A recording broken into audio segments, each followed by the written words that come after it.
Are you thinking about retirement? Of course you are. We all are, right? But how can you actually get there? Here's the formula to easily figure out how much passive income you need in order to retire. But don't bow out early, because there might be a way to retire faster. And I'm gonna share all my secrets with you.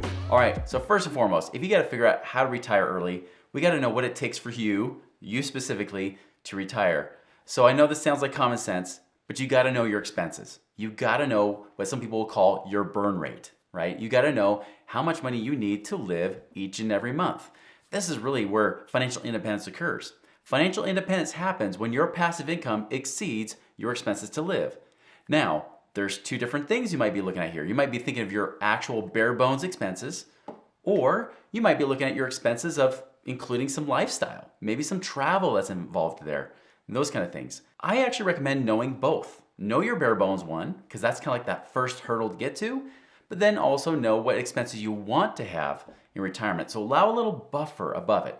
I always recommend at least 10 to 20% above your just bare bones expenses. Because again, I don't want you guys to sitting on the front porch drinking country time lemonade, wearing the same clothes you wore from 20 years ago because you can't afford to do anything else, right? We don't want you to do that. We don't want you buying everything in bulk. We don't want you guys not traveling, not seeing your children or your grandkids because you can't afford. So you gotta know your expenses and then allow a little extra buffer so that you have it there. Now, every time I say this, people will also say, yeah, but Chris, what about inflation?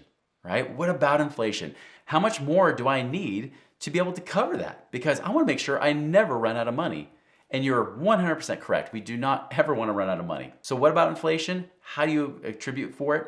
Well, it depends. It depends on where you're investing. Now, if you're someone who's trying to get out of the rat race with just passive income, you probably want to go double the expenses that you want if your money is not growing each and every month in that passive income. I'll explain where that is when we talk about where to invest here in a second, because it's different between creating passive income, like through investments like real estate investing, versus you using retirement accounts like 401ks and IRAs. Those work very differently. So we will address inflation, but I'll come back to that in a bit. All right, so where do we invest, right? Do we use retirement accounts? Do we use alternative investments? What do we do? Okay, so retirement accounts, here's how to easily figure it out.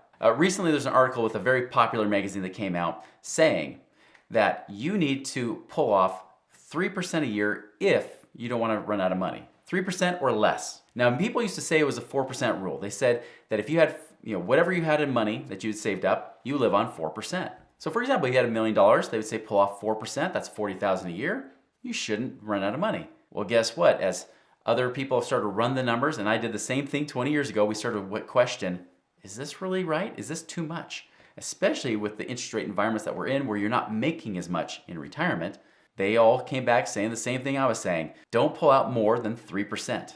If you're trying to retire young, like if you're trying to retire by your 40s, 30s or 40s, for example, I would say no more than 2% that you should be pulling out. What does that mean? That means if you want to be able to have enough money to live. Let's just say that you want $100,000, not just to live, but to live well.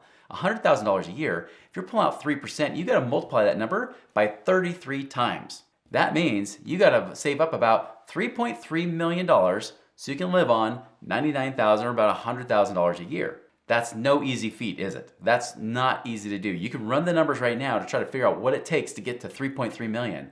But wait, there's more, because you have inflation, right? So I would say this is a simple little formula to use for inflation. And I'm being very conservative here. It's probably worse than this, okay?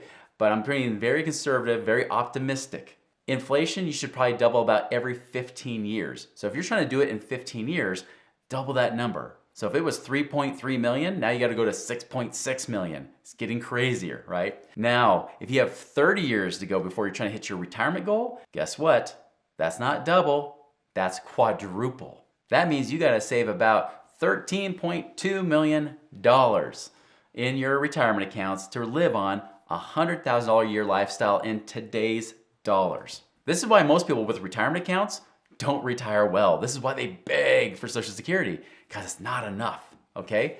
You gotta make sure that you're really accounting for inflation and you're accounting for not running out of money in the future.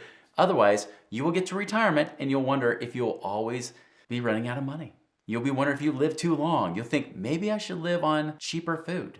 Maybe I should live on that rice and beans. Maybe I should live on ramen noodles and just die faster. not the retirement plan I recommend for you.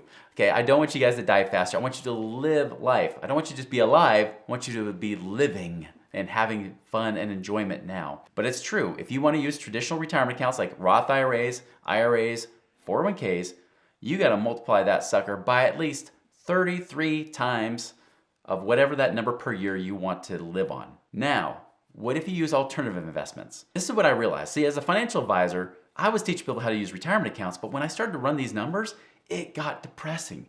Because if you want to save $13 million in 30 years, do you realize you're going to have to save literally tens of thousands of dollars a month to get there? What I found out is if you want to use retirement accounts to live on, if you want $100,000 a year, you usually have to save at least $100,000 a year in those traditional mutual fund retirement accounts in order to get that goal.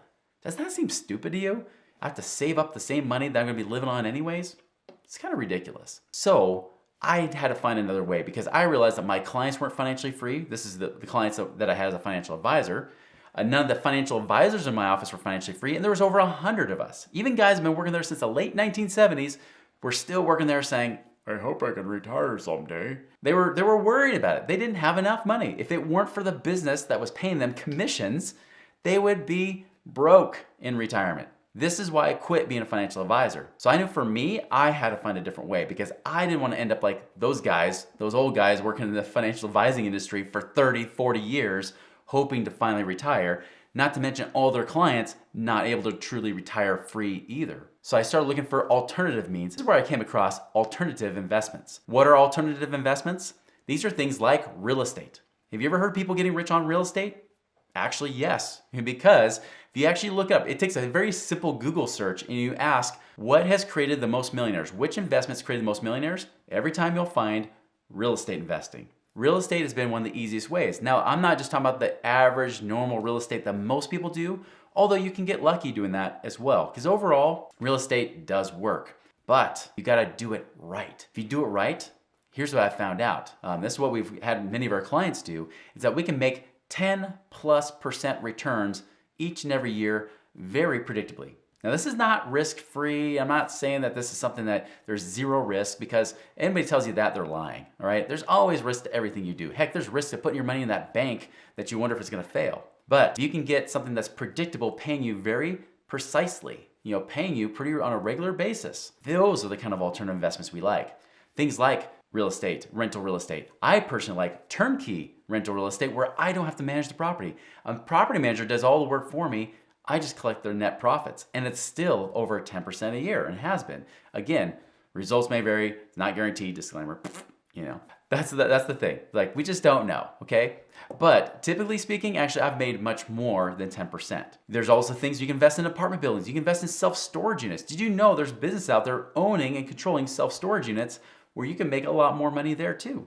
There's also things within the oil and gas industry. There's things you can do with land. There's things you can do with buying businesses, even like car washes and things like that.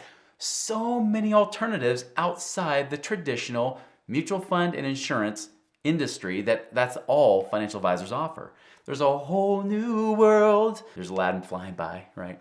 It's a whole new world for you guys that's available to you. And when I found that out, I can tell you I was on cloud 9, because as a financial advisor, I didn't hear of any of these things. Yeah, I knew about rental real estate, but it didn't seem to make much sense because it didn't seem like people made much money that was the average Joe. But when it's done right, it's so much better. So to give you an example, I had a client named Dan. He was actually on my podcast recently. Dan actually said, hey, I've got $1 million from my pension that I got from the military. What can I do with it? Because my financial advisor says I can live on 3%, which is $30,000 a year. How do I make this more? Because I don't want $30,000 a year. I want $10,000 a month. And so I said, well, that requires you to get away from doing the traditional stuff of mutual funds, which if the market tanks, you're hosed, right? Oh, wait, by the way, we've seen the market tank in the last year, haven't we? Crazy. Well, luckily he came to us in 2021 before the market tanked. We got his money working for him. He started doing different things. He bought some owner interest in apartments. He bought some rentals. He also bought into some oil and gas investments that are actually buying the land and allows him to get profits off the oil and gas. And guess what? His income, not just his annual income, but his monthly income is $11,000 a month. That's over $130,000 a year, Much of that has some tax advantages where he doesn't pay all of it in tax, like the $30,000 a year his financial advisor was recommending. That's huge, guys. That's $100,000 more a year with the same dollars that he already had. That is why I'm a huge fan of alternative investments. That's why. So, to quickly recap, here's what you need to do. 1, know your expenses. Know your bare bone expenses and know what you actually want to have. 2, factor for inflation. This is much worse, especially if you're saving in traditional retirement plans. And that comes to where you're gonna invest it. Are you gonna just put your money in those 401ks thinking that match is gonna do something for you? It won't. You hope it will, but it won't. Or can you use alternative investments like real estate to allow you to make passive income right now so you don't have to worry about inflation as much? That's the key. That's how you can really, truly make it work for you. Now, if you want to learn more about this, check out my video, Is Passive Income a Myth? Next.